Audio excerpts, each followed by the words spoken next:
Hello guys, welcome back to my channel Pathan homemades. మేమైతే చాలా బాగున్నాం, మీరు బాగున్నారని నేను అనుకుంటున్నా. ఈరోజైతే వర్షం పడుతుంది. మా అమ్మని మంచిగా బిర్యానీ చేయమని చెప్పా. కచ్చి దమ్ బిర్యానీ హైదరాబాదీ స్పెషల్ అనమాట. మేమైతే లాస్ట్ టైం చుట్టాలింట్లో తిన్నాం. అది మళ్ళీ ఒకసారి తినాలనిపిస్తుంది. చేసేయమా అంటే చేసేస్తుంది మా అమ్మ. ఇక్కడ ప్రిపరేషన్స్ అయితే చూసేయండి మీరు కూడా ఏమేమి వాడుతుందో. చాలా బాగుంటుంది అనమాట. షాజీరా ఇది ముందుగా చూసినవైతే మీకు తెలుసు కాబట్టి నేను చెప్పలేదు. తర్వాత ఘీ యాడ్ చేసేసుకుంది, మంచిగా కలిపేసుకుంటుంది. ఇక్కడ ముక్కకు పట్టేలాగా గట్టిగా ముక్కను ఒత్తుతూ ప్రెస్ చేస్తూ కలిపారంటే ముక్కలోకి వెళ్ళిపోతుంది మనం కలిపిన మసాలాలన్నీ. ఆ తర్వాత బాయిల్ చేసేసుకోవడానికి పెట్టేసుకుంటుంది, రైస్ బాయిల్ చేయడానికి.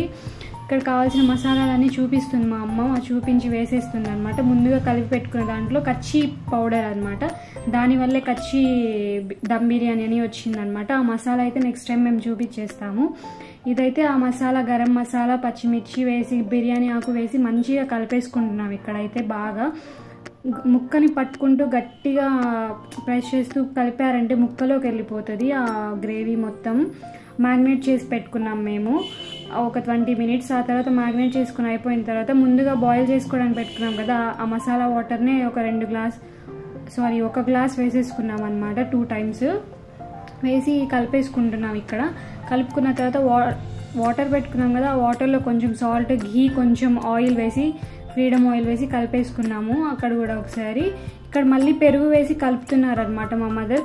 పెరుగు వేసి కలిపేసి మళ్ళీ గట్టిగా కలిపి పక్కన పెట్టేసుకున్నారు కాసేపు మ్యాగ్నేట్ అవ్వడానికి. ఇక్కడైతే రైస్ బాయిల్ అయిన తర్వాత వాటర్ బాయిల్ అయిన తర్వాత రైస్ కూడా వేసేసుకున్నారు.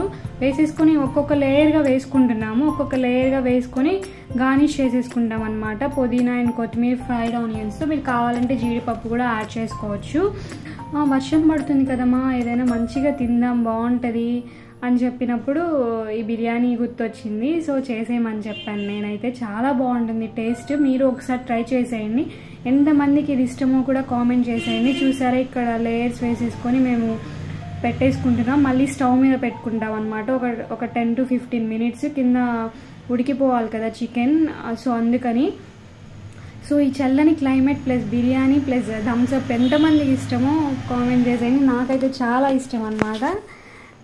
ఇక్కడ ఒకసారి కలిపేసుకొని మంచిగా అయిపోయింది. స్టవ్ మీద పెట్టుకున్నాక ఒక 15 మినిట్స్ ఇలా. చూసారా ఎంత బాగుందో, మసాలా అంతా ముక్కలకి పట్టేసి. ఘీ వేసేసుకున్నాం మనం పైన ఒకసారి. ఆ ఘీ మా అమ్మ అయితే పచ్చి కొబ్బరితో గ్రేవీ చేసి